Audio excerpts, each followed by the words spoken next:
Hi, my name is Marina Debona. I'm a program manager for the School of Continuing Studies at York University. What inspired the program was the rising cybersecurity threats and attacks that were on a global scale, and you don't want to be left behind, right? Especially with technology.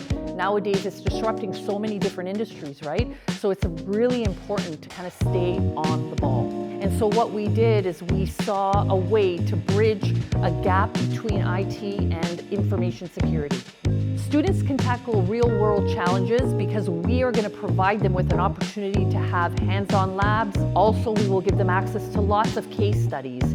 And what our program does really is bridge the gap between theory and practice. We are going to prepare our students for really high in-demand careers, and students are going to graduate job ready. Our graduates typically work in sectors such as healthcare, government, finance, and some of the roles that they would be qualified for once they finish our program would be cybersecurity analyst, cybersecurity specialist, or IT manager.